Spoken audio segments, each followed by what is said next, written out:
नमस्कार दोस्तों, स्वागत है आपका मेरे चैनल पे। मेरा नाम है रिपुदमन सिंह। मैंने बीटेक कर रखा है फ्रॉम आईआईटी गुवाहाटी। फाइनली अपन जेई एडवांस सीरीज़ में अपना आगे बढ़ रहे हैं क्योंकि जेई एडवांस 2026 आने वाला है। तो आज अपन बात करेंगे आपके फेवरेट सब्जेक्ट यानी केमिस्ट्री के ऊपर, कैसे इसमें 70 प्लस स्कोर लाया जा सकता है। पूरी स्ट्रेटेजी आपको बताने वाला हूँ, इसे तुम अपने प्लान में अप्लाई करना and I am pretty sure तुम्हारा स्कोर बेटर ही हो जाए, क्योंकि जो जेई मेंस है और जेई एडवांस में काफ़ी ज़्यादा डिफरेंस होता है केमिस्ट्री के अंदर। अगर तुम्हारा केमिस्ट्री स्ट्रांग है, ज़रूरी नहीं है तुम्हारे जेई एडवांस में अच्छा ही स्कोर आए। तो ठीक है, तो ये वीडियो एंड तक देख लेना, तुम्हारी सारी डाउट मैं क्लियर कर दूंगा। बाकी रिसोर्स कौन से फॉलो करने हैं, मॉक्स वगैरह कैसे दोगे, प्रैक्टिस कैसे करनी है, ये सब मैं तुम्हें बताऊंगा। प्लस पेपर अटेम्प्टिंग स्ट्रेटेजी भी तुम्हें बता दूंगा, जिससे तुम्हारा स्कोर वैसे भी ओवरऑल बढ़ सके। तो चलो बकवास नहीं करते, सबसे पहले थोड़ा स्टेट्स देख लेते हैं। ये जेई एडवांस द्वारा ऑफिशियल स्टेट्स रिलीज करे गए हैं, 2025 का डेटा है, तो इसको जरा पहले देख लेते हैं। देखो भाई, पिछले साल जिन बच्चों ने जेई एडवांस दिया था, जो स्कोर डिस्ट्रीब्यूशन का कर्व देखोगे तो तुम्हें पता चलेगा मेजॉरिटी बच्चे पिछली साल 10 से 15 मार्क्स के बीच में ही फंसे हुए थे। मेजॉरिटी बच्चे, अगर तुम एवरेज की बात करोगे तो और कम भी एवरेज आ सकता है, बिकॉज तुम देख ही सकते हो यहाँ पे कितने ज़्यादा बच्चे भरे हुए हैं। ठीक है, तो एवरेज अगर तुम वो देखोगे मॉड क्या है इस पूरे ग्राफ का, तो लगभग बच्चों के सिर्फ 10 से 15 मार्क्स ही आ रहे थे केमिस्ट्री के अंदर। ठीक है, जो कि काफ़ी मतलब कम स्कोर है। तो अगर तुम इसमें 70 ले आते तो तुम सोचो भाई साहब तुम कितने आगे हो जाओगे अपने कंपटीशन से। वही बात करते हैं, अगर मैं आपको बताऊं जिन बच्चों का आईआईटी में सिलेक्शन हुआ था, मतलब जिन बच्चों को आईआईटी की सीट मिलेगी, उनका अगर तुम ग्राफ देखोगे तो चीज़ें बदल गई हैं। तुम देखोगे मेजॉरिटी बच्चों का स्कोर 50 से 55 के बीच में आता है, लेकिन अपना टारगेट क्या है 70 के अराउंड। 70 अगर तुमने स्कोर कर लिया तो मैं काफ़ी ज़्यादा एज मिल जाएगा। इसके पीछे रीज़न ये है, तुम ये देखो, ये पिछले साल का जेई एडवांस का मार्क्स वर्सेस वो है रैंक। ठीक है, तो तुम देखोगे अगर तुम्हें एक डिसेंट आईआईटी मतलब पुरानी ओल्ड आईआईटी चाहिए तो मिनिमम तुम्हें कितनी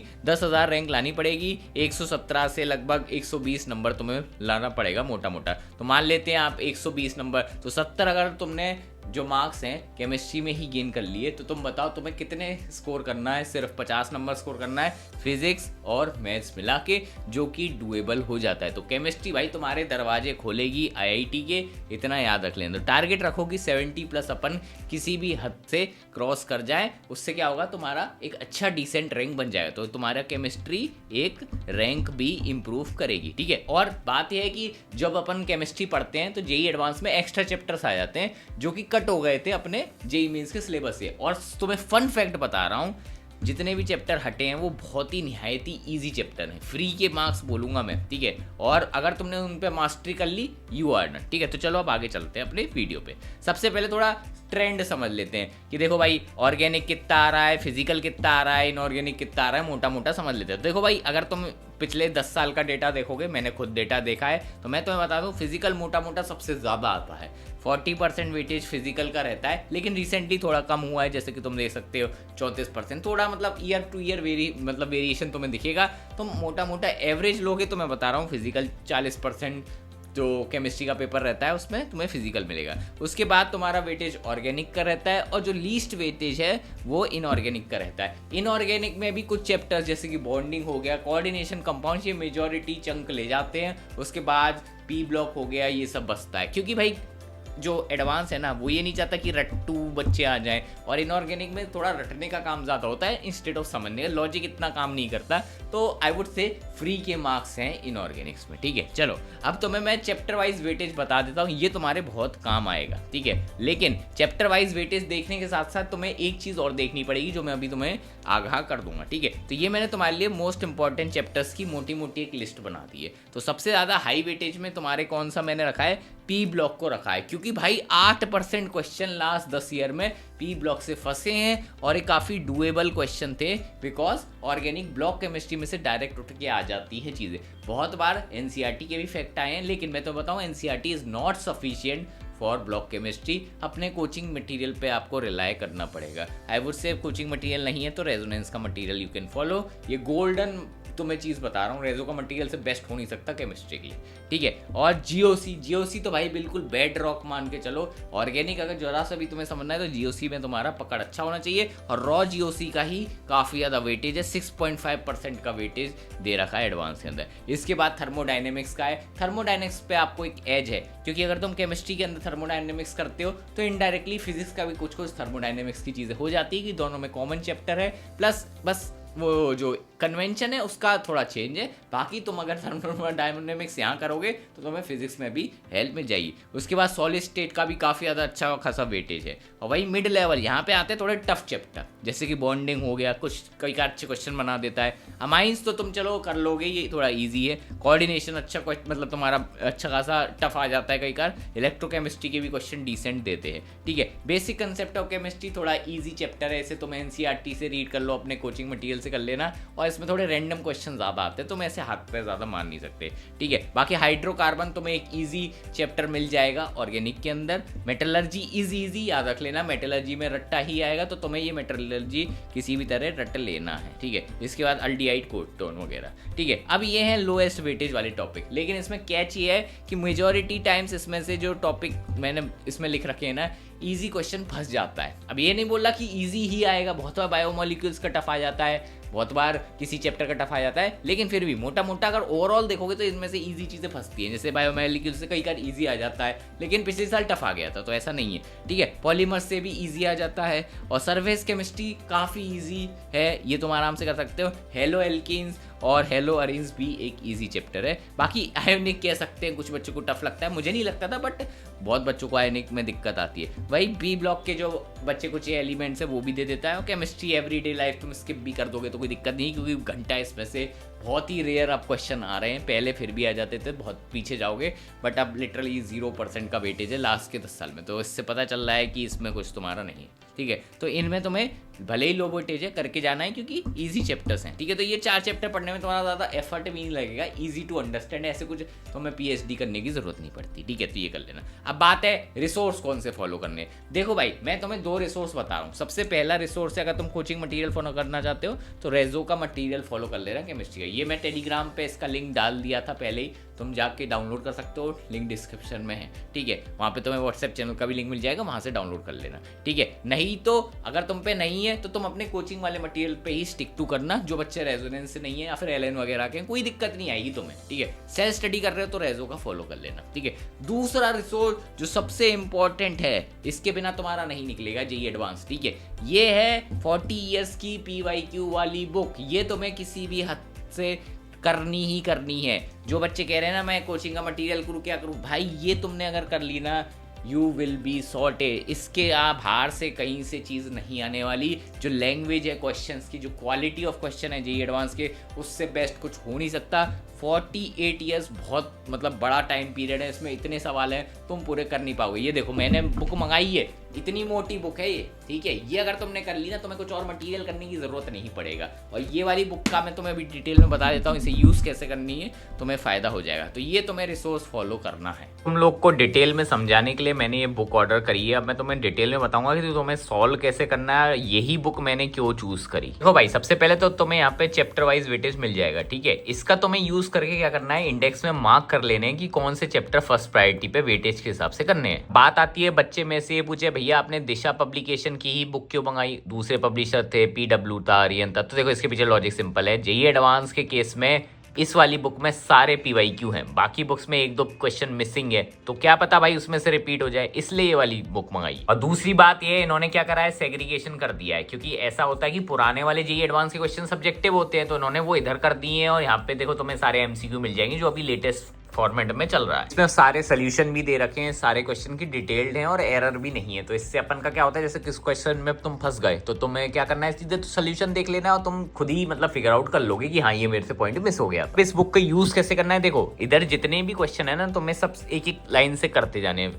ट्राई करना है तुम्हें कि पहले लास्ट के 10 साल के कर लेना, और अगर टाइम बचाओ तो ये पूरी बुक कंप्लीट करने का ट्राई करना है एटलीस्ट फॉर इंपॉर्टेंट चैप्टर। और तुम्हें फिगर आउट करना है कि अच्छा ये वाला जो क्वेश्चन है कहीं क्या पीवाईक्यू में आया था इसका जैसा रिपीट, तो तुम्हें ट्रेंड फिगर आउट करने हैं, ठीक है। ट्रेंड अगर तुम्हें समझ में आ गया तो तुम्हारा जी एडवांस निकल जाएगा। ये वाली बुक का लिंक मैं डिस्क्रिप्शन में दे रहा हूँ, वहां से तुम ये ऑर्डर कर लेना। विदाउट इसके तो तुम्हारा नहीं बनेगा काम। और मैं तुम्हें अपना कोड दे रहा हूँ RDS20, इससे तुम्हें डिस्काउंट भी मिल जाएगा, तो इससे बाय करोगे तो सस्ता भी पड़ जाएगा। तो चलो बुक का मैंने तुम्हें डिटेल में बता ही दिया है, अब आगे चलते हैं, ठीक है। अब मैं तुम्हें कुछ चीजें बता रहा हूँ, ये सुनते जाना, ठीक है। देखो भाई सिलेबस मैपिंग अभी मैं तुम्हें बताई थी 40% फिजिकल। तो देखो भाई फिजिकल में तुम्हें चीजें आइडेंटिफाई करनी पड़ेगी, क्योंकि इसमें काफी ज्यादा न्यूमेरिकल बेस्ड हो जाता है। बहुत बच्चों की जो फिजिकल है वो कंडम रहती है, एकदम खत्म हो जाता है मामला, ठीक है। तो तुम्हें क्या करना पड़ेगा, थोड़ा अपना प्रैक्टिस बढ़ाना पड़ेगा, क्योंकि मैथ्स जैसी है, फिजिक्स जैसी है भाई, तुम्हें क्या न्यूमेरिकल सॉल्व करने में दिक्कत आती है तो केमिस्ट्री में क्यों रोते हो, ठीक है।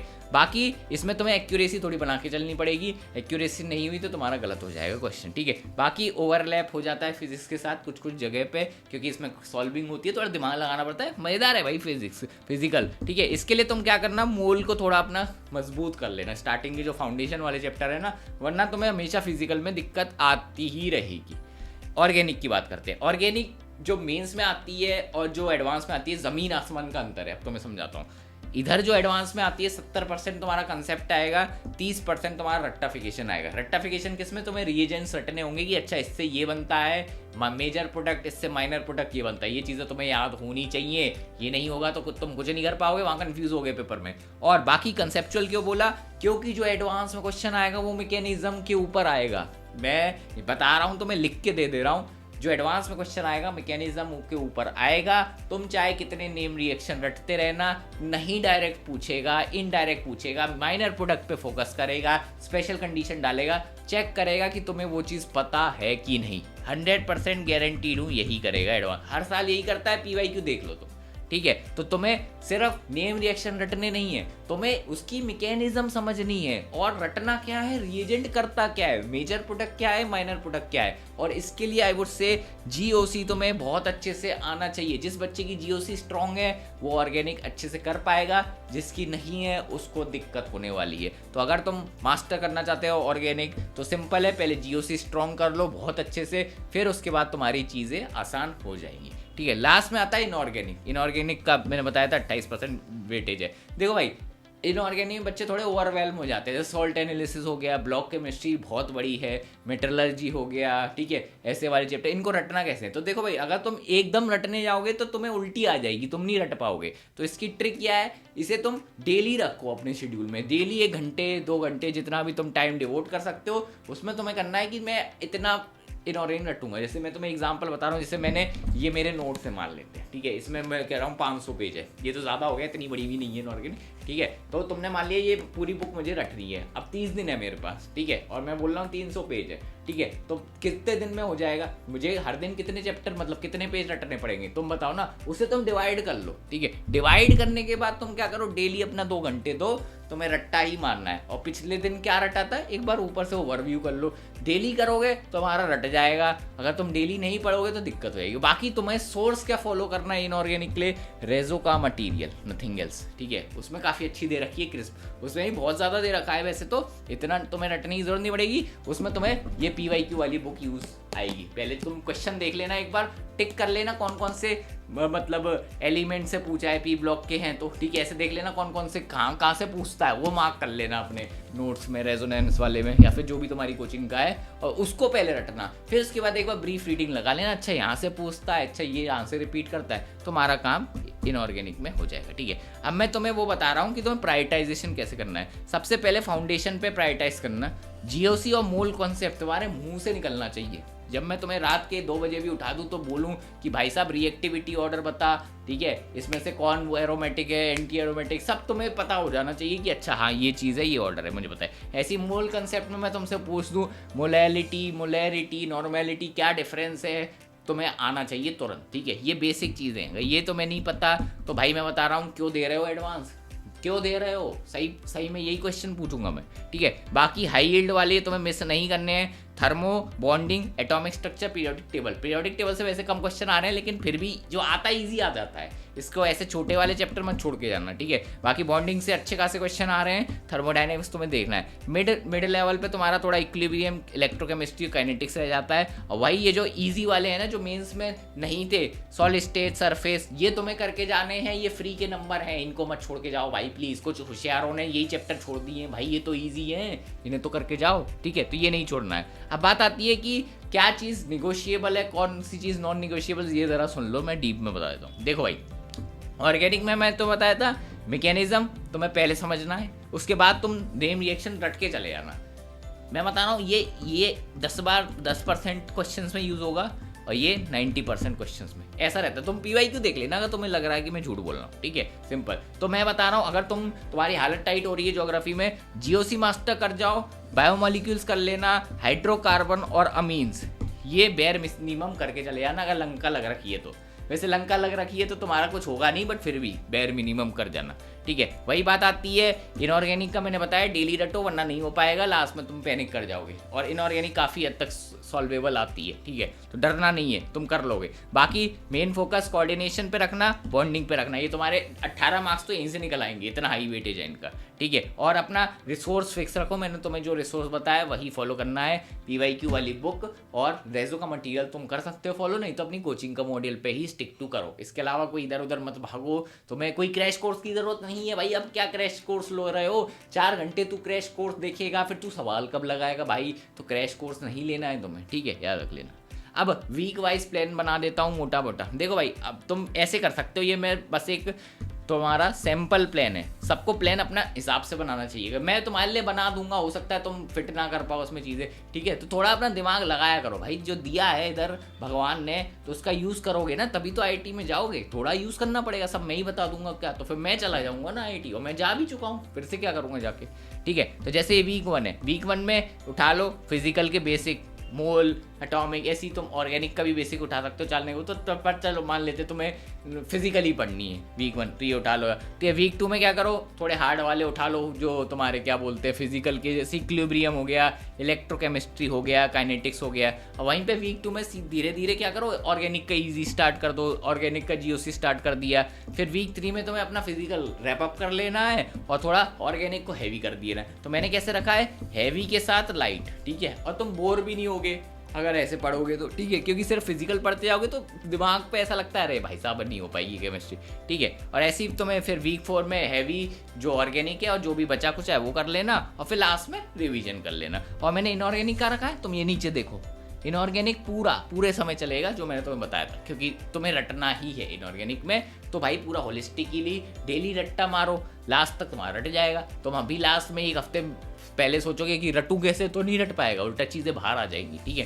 तो ये कर लेना। अब जिन बच्चों को रिसोर्स के बाद, मतलब जो मैंने PYQ वगैरह बताए हैं, इसके बाद भी खुजली हो रही है कि नहीं इससे क्या होगा, हमें PYQ से कुछ नहीं होता, हमें और भी रिसोर्स चाहिए, तो ये सुन लो। देखो भाई सिंपल है, रेजो का मटेरियल ले लेना, या फिर तुम्हारी कोचिंग का मॉड्यूल उठा लेना केमिस्ट्री का, उसमें जो एक्सरसाइज 1 होती है उसके वार्म अप क्वेश्चन कर लेना। वार्म अप क्वेश्चन क्या होता है, तुमने मेंस के लिए वही वाली एक्सरसाइज करी होगी, उसमें 1-2 ठीक ठाक लेवल के क्वेश्चन होंगे, 1-2 अटेम्प्ट कर लेना, 1-2 बोला, सिर्फ 1-2, ठीक है। इससे क्या होगा, वार्म अप हो गया। अब क्या करो, एस्केलेट करो, जो एक्सरसाइज 2 है वो एडवांस लेवल की है, अब उसको कर लो, ठीक है। और उसमें भी ऑब्जेक्टिव वाले करना, जैसे तुम्हें सिंगल करेक्ट दिख गए, तुम्हें उसमें मजा आ रहा है तो वो कर लेना, मल्टीपल दिख रहे हैं तो वो कर लेना, नहीं तो इंटीजर में दिख रहा है तो कुछ कर लो, छाट लेना। सारे करने जाओगे तो नहीं हो पाएगा, टाइम नहीं है, ठीक है। कुछ कुछ सेलेक्ट कर लेना और उसे अटेम्प्ट कर लेना, और बस उसके बाद क्या है, लास्ट में अपना मेन फोकस अपने PYQ पे करना है, नथिंग एल्स। और तुम्हें PYQ में करना क्या है, पैटर्न रिकॉग्नाइज करना है। ये मैंने अभी तुम्हें बताया था थोड़ी देर पहले,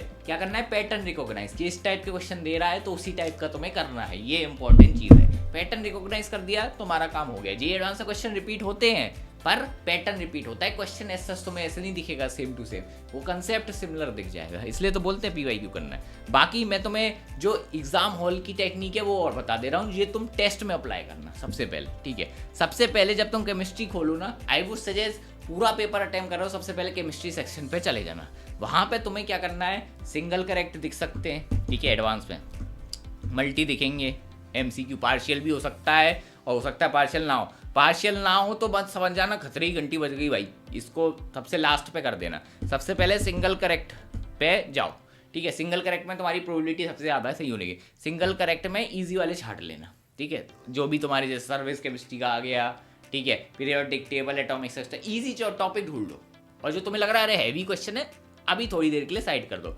इसके बाद क्या करना है, इंटीजर, ठीक है। इंटीजर नहीं तो मैट्रिक्स मैचिंग आती है, वो देख लेना और देख लेना इसमें कितना नेगेटिव है। और अगर इंटीजर की है, डेसिमल आ गया है, ठीक है, और वो भी नेगेटिव के साथ, तो भाई खतरी घंटी फिर बज गई है। तो थोड़ा तुम्हें कॉशियस होना पड़ेगा। डेसिमल में तो तुम्हारा आंसर रेंज में आएगा तो भी चल जाएगा, बट फिर भी तुम्हें एक एक्यूरेसी आनी पड़ती है। क्योंकि इंटीजर टाइप में क्या होता है, इंटीजर आंसर आया तो कॉन्फिडेंस आया था कि हाँ यही होगा आंसर। लेकिन डेसिमल में क्या होता है, पता ही नहीं चलता कि आंसर जो है वो सही है कि नहीं, क्योंकि पॉइंट में आ रहा है, हो सकता है गलत भी हो सकता है सही भी, ठीक है। तो फिर क्या करना है, इंटीजर या डेसिमल वाले कर लेना, ठीक है। और मैट्रिक्स मैचिंग, अगर मैचिंग वाला है, नहीं तो पैराग्राफ वाला आया है तो वो फायदा दे जाएगा। पैराग्राफ ईजी होता है, ठीक है, वो पढ़ लेना क्योंकि वो कंटिन्यूटी में चलता है। अगर पूरा पैराग्राफ समझ में आ गया तुम्हारे, वो सारे क्वेश्चन पैराग्राफ के मोस्ट प्रोबेबली हो जाते हैं, ठीक है। तो ऐसे चार्ट लेना, तो इजी वाले पहले कर लेना सब में से। उसके बाद क्या करना, मिड वाले करने हैं, ठीक है। पूरा जो मिड वाले हैं वो वाले ढूंढ लेना, मिड वाले, ठीक है, मिड। और कुछ क्वेश्चन ऐसे होंगे हार्ड वाले। अब तुम्हें यहाँ पे अपनी ईगो को किल करना पड़ेगा। जो हार्ड है, भले ही तुम्हारे स्ट्रॉन्ग सब्जेक्ट से मतलब स्ट्रॉन्ग चैप्टर से आ गए, जैसे मैं तुम्हें मान लेता हूँ कि तुम्हारा पीरियोडिक टेबल बहुत ही स्ट्रॉन्ग था, लेकिन उसमें से तुम्हारा जो टफ क्वेश्चन दे दिया, तो अपने ईगो पे मत लेना, उस क्वेश्चन को स्किप कर देना, ठीक है। और ट्राई करो 50 से 55 मिनट से ज़्यादा नहीं लगना चाहिए केमिस्ट्री में। 50 मिनट एक स्वीट स्पॉट है, 10 मिनट बचा के तुम मैथ्स में लगा पाओगे, बाद में काम आएगा। एग्जैक्ट 1 घंटा फिजिक्स को देना, ठीक है। और बाकी मेजॉरिटी तुम्हें काम अपना फोकस करना है सिली मिस्टेक्स को हटाने में, ठीक है। अब मैं तो बताता हूँ मैं करके आया हूँ सिली मिस्टेक्स एडवांस पेपर के अंदर, तो वो सुन लो। जैसे तुमने कोई फिजिकल का क्वेश्चन करा, ठीक है, उसमें आंसर बोला था कि ए निकालना है, कुछ मैं एग्जाम्पल दे रहा हूँ, ठीक है। और मैं क्या करा था, ए निकाल लिया मैंने और वही लगा दिया। मैंने ये नहीं देखा कि वो जो क्वेश्चन था उसमें 2a की वैल्यू पूछ रहा है। तो ये अपनी आंखें खुली रख लेना। कई बार अपन जोश में होते हैं, सॉल्व हो गया, अरे अरे हो गया, ये लगा दिया, 2a आंसर पूछा था, ठीक है। तो ये नहीं करना, ये हरकतें हो जाती है। बाकी कई बार होता है अपना दिमाग बंद सा चल रहा होता है, तो बंद वाली हरकत मत करना। सुबह कॉफ़ी पी के दिया करो एग्जाम, ठीक है। ये कॉफ़ी वाली ट्रिक जो मैंने बोर्ड्स के लिए तुम्हें बताई थी, ये सेम तुम एडवांस के लिए भी अप्लाई करो, दिमाग चलेगा, वरना ठप्प पड़ जाता है, ठीक है। तो सिली मिस्टेक कम कर लो और क्या बोलते हैं, एक्यूरेसी पे ध्यान रखना थोड़ा थोड़ा। मतलब मैं ये नहीं बोल रहा तुम्हें 100% एक्यूरेसी चाहिए, गलती होती है, थोड़ी बहुत हो जाती है, बट ट्राई करो सिली मिस्टेक ना हो। एटलीस्ट कंसेप्चुअल दिक्कत हो तो कोई बात नहीं, बट सिली मिस्टेक नहीं होनी चाहिए। बाकी इजी पहले, फिर मिड, जो टफ है छोड़ दो, कोई दिक्कत नहीं है भाई। फिर तुम फिजिक्स पे आ जाना, फिजिक्स के इजी मिड कर लो। तुम्हें अगर इजी मिड भी कर लेते हो ना, तुम्हारा IIT कंफर्म है, 10,000 के अंदर रैंक है इजी मिड करने के बाद, ठीक है। और वही अगर तुम्हें टॉप रैंक चाहिए तो तुम्हें टफ वाले करने पड़ेंगे, वरना नहीं होगा, ठीक है। तो बस यही था स्ट्रेटेजी में। मिलेंगे आपको नेक्स्ट वीडियो में, बाय बाय।